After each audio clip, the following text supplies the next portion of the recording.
नमस्ते, जय हिंद। मैं हूं हेमराज यादव और स्वागत है आपका एचआर कोचिंग सेंटर में। आइए दोस्तों, भारत के पर्वत, पठार, मैदान, मिट्टी, जलवायु एवं नदियों के बारे में आज हम कुछ प्रश्न लेकर के आए हैं। उन्हें देखते हैं क्या क्या है। हिमालय की लंबाई कितनी है? लगभग 2500 किलोमीटर।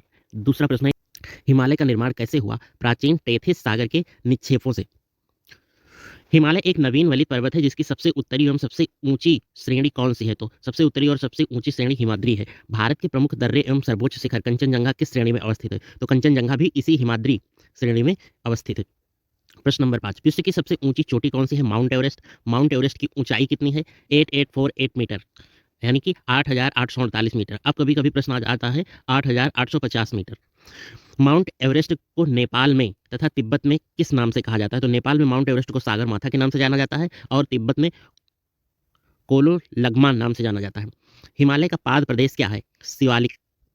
अगला प्रश्न है, भारत का सबसे प्राचीन पर्वत जिसकी सबसे ऊंची चोटी माउंट आबू पर स्थित गुरु शिखर है। तो भारत के सबसे प्राचीन पर्वत की बात करें तो वो है अरावली, एक अपशिष्ट पर्वत है। अरावली की पहाड़ियां किस राज्य में है? राजस्थान राज्य में है। अरावली के पूर्व से बनास नदी तथा पश्चिम से कौन सी नदी निकलती है? तो पश्चिम से लूनी नदी निकलती है। लूनी नदी कहाँ गायब हो जाती है? तो कच्छ के रण में। पश्चिमी घाट है एक भृंग पठार कगार। थाल घाट, भोर घाट एवं पाल घाट दर्रे कहाँ स्थित हैं? तो ये तीनों दर्रे पश्चिमी घाट पर्वत यानी अन्य नाम सहाद्री पहाड़ियों में जो है स्थित हैं। अगला प्रश्न है, पूर्वी समुद्री तट में कन्याकुमारी से कृष्णा डेल्टा तक का तट क्या कहलाता है? तो कोरोमंडल तट कहलाता है।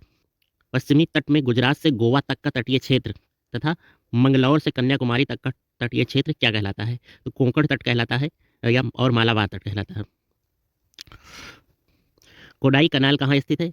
पालनी पहाड़ी पर। नीलगिरी की पहाड़ियां तमिलनाडु में कहाँ पर स्थित हैं? पश्चिमी एवं पूर्वी घाट के मिलन स्थल पर। नीलगिरी का सबसे ऊंची चोटी कौन सी है?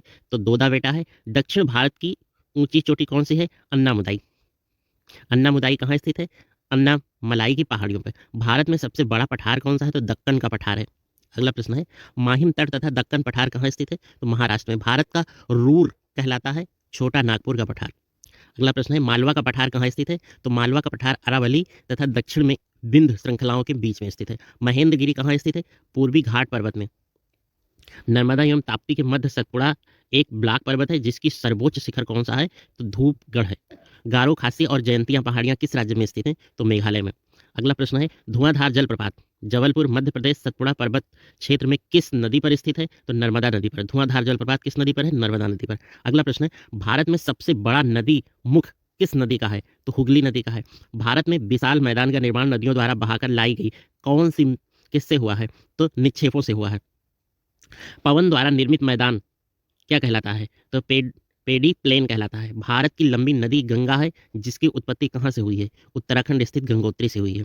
अगला प्रश्न है, वास्तव में देवप्रयाग में भागीरथी एवं अलकनंदा नदियों की संयुक्त धारा क्या कहलाती है? तो गंगा कहलाती है। गंगा की सबसे लंबी सहायक नदी कौन सी है? तो गंगा की सबसे लंबी सहायक नदी यमुना है। भारत की सबसे दक्षिण में स्थित नदी कौन सी है? तो वैगई है। बांग्लादेश में गंगा नदी को तथा ब्रह्मपुत्र नदी को किस नाम से जाना जाता है? तो बांग्लादेश में गंगा नदी को पद्मा नाम से तथा ब्रह्मपुत्र नदी को जमुना नाम से जाना जाता है। गंगा एवं ब्रह्मपुत्र की संयुक्त धारा क्या कहलाती है? जिसकी सहायक नदी बराक है, मेघना। ब्रह्मपुत्र नदी पर असम में विश्व का सबसे बड़ा नदी द्वीप स्थित है, तो माजुली नदी द्वीप है। विश्व का सबसे बड़ा डेल्टा का निर्माण गंगा ब्रह्मपुत्र नदी करती है, तो सुंदरबन का डेल्टा जो कि पश्चिम बंगाल में है। अगला प्रश्न है, ब्रह्मपुत्र को तिब्बत में सांगपो एवं अरुणाचल में सियांग तथा असम में किस नाम से जाना जाता है? तो असम में उसे दिहांग नाम से जाना जाता है। अगला प्रश्न है, कावेरी नदी कहलाती है दक्षिण की गंगा। प्रायद्वीपीय भारत का सबसे लंबी नदी तथा दूसरी सबसे लंबी नदी क्या है? तो गोदावरी और कृष्णा। प्रायद्वीपीय भारत की सबसे लंबी नदी गोदावरी है जबकि दूसरी सबसे बड़ी नदी कृष्णा है। गोदावरी को वृद्ध गंगा या दक्षिण गंगा कहा जाता है जिसका उद्गम स्थान कहाँ है? नासिक महाराष्ट्र के निकट त्रियंबकम गांव की पहाड़ी से। नदी द्वारा लाए गए अवसाद का जमाव जब मुहाने पर होता है तो किसका निर्माण होता है? डेल्टा का निर्माण होता है। डेल्टा की आकृति कैसी होती है? त्रिभुजाकार। अगला प्रश्न है, जो नदी डेल्टा नहीं बनाती है उसके मुहाने को क्या कहा जाता है? तो एस्चुरी कहा जाता है। ज्वार या नदी मुख कहा के नाम से जाना जाता है। नर्मदा नदी का उद्गम स्थल कहाँ से है? अमरकंटक की पहाड़ियों से। अगला प्रश्न है, नर्मदा नदी अधिकांशतः कहाँ बहती है? मध्य प्रदेश में। नदी के द्वारा की